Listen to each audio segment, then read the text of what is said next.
नमस्कार। रोजाना हिमाचल के खास बुलेटिन में आप सभी का बहुत बहुत स्वागत है। मैं हूं आपके साथ भावना रनौत। चलिए जानते हैं खबरें विस्तार से।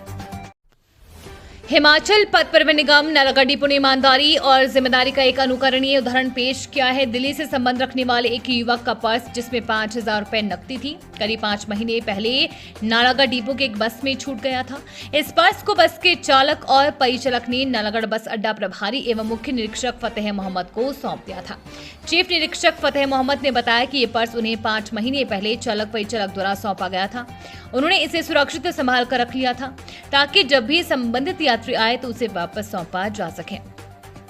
लेकिन इतने समय तक कोई भी इस पर्स को लेने नहीं आया। 4 दिन पहले जब उनकी नजर एक बार फिर अपने टेबल की दराज में रखे इस पर्स पर पड़ी तो उन्होंने तत्काल उसमें मौजूद दस्तावेजों की मदद से मालिक की जानकारी जुटाई और संपर्क साधा। इसके बाद यात्री ने पुष्टि की और बस अड्डे पर पहुंचकर पूरा सत्यापन करवाया, जिसके बाद पर्स उसे लौटा दिया गया। वहीं driver duty in charge Surendra Singh ने बताया कि पर्स में रखी पूरी नकदी ज्यों की त्यों सुरक्षित थी। उन्होंने कहा कि अगर किसी यात्री का कोई सामान बस में छूट जाता है तो वो नजदीकी बस अड्डे या एचआरटीसी कार्यालय से संपर्क करें। निगम की ओर से ऐसे मामलों में खोया हुआ सामान सुरक्षित रखने और मालिक तक पहुंचाने की पूरी कोशिश की जाती है। ये घटना इस बात का प्रमाण है कि आज भी हमारे समाज में ईमानदारी जिंदा है। अगर हर व्यक्ति इस जिम्मेदारी और निष्ठा के साथ कार्य करे तो समाज में विश्वास, पारदर्शिता और सुरक्षा की भावना और भी प्रबल हो सकती है।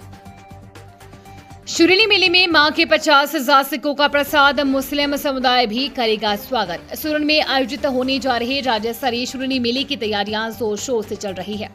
मां शुरीली सेवा समिति द्वारा हर वर्ष की तरह इस बार भी झंडा पूजन और शूलिनी माता के नाम वाले 50,000 सिक्कों का प्रसाद श्रद्धालुओं में वितरित किया जाएगा।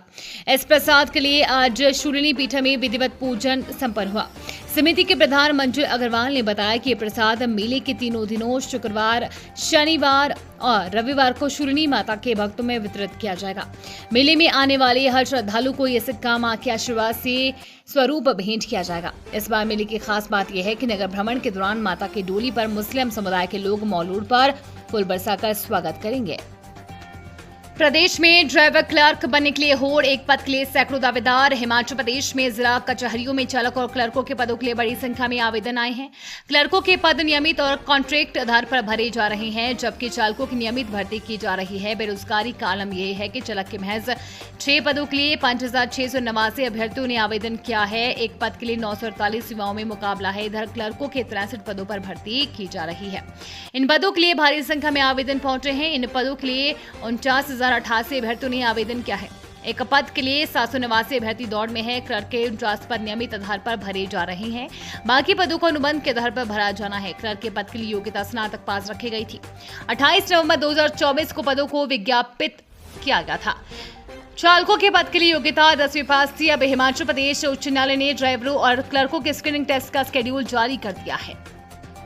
बागा सराहन से लौटते अचानक सरकारी स्कूल की प्रार्थना सभा में पहुंचे सीएम सुक्खू। जाने फिर क्या हुआ।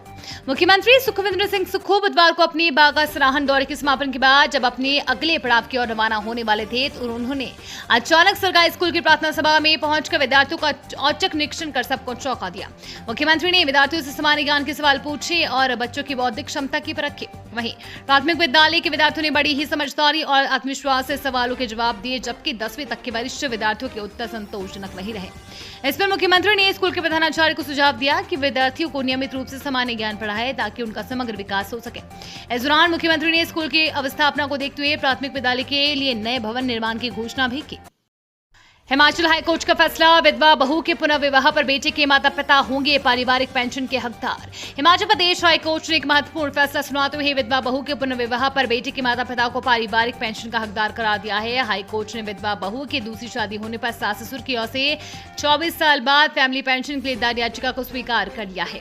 न्यायाधीश संदीप शर्मा की अदालत ने 17 अगस्त 1999 के केंद्र सरकार के उस आदेश को रद्द कर दिया जिसके तहत याचिकाकर्ताओं की फैमिली पेंशन की मांग को खारिज कर दिया था। कोर्ट ने प्रतिवादियों को 6 सप्ताह के भीतर याचिकाकर्ता को फैमिली पेंशन की मांग पर विचार करने और नियम 50 के खंड 10 के अनुसार निर्णय लेने का निर्देश दिया है। बेटे की इज्जत की लड़ाई में खड़े होने पर भाजपा नेताओं पर मुकदमा, कांग्रेस की नीति नियत दोनों बेनकाब। बलदेव तोमर। भाजपा प्रवक्ता और पूर्व विधायक बलदेव तोमर ने नाहन की हालिया घटनापति का मामला बोलते हुए कहा है कि हिंदू समाज की बेटी के अपहरण जैसे गंभीर मामले को कांग्रेस सरकार ने न केवल दबाने की कोशिश की, बल्कि जिन्होंने आवाज उठाई उन्हीं पर मुकदमे थोप दिए। तोमर ने मीडिया को जारी बयान में बताया कि ये कोई साधारण घटना नहीं थी। एक मुस्लिम युवक द्वारा हिंदू लड़की को बहला फुसलाकर अगवा किया गया। कई दिन बीतने के बाद जब समाज के लोगों ने संगठित होकर आवाज उठाई और बेटी को खोजने के लिए दबाव बनाया, तब जाकर पुलिस हरकत में आई और अब जाकर लड़की सुरक्षित बरामद हो चुकी है। लेकिन इस पूरे घटनाक्रम में जो सबसे शर्मनाक बात सामने आई है वो थी प्रदेश के प्रशासन और कांग्रेस नेताओं का पक्षपाती रवैया।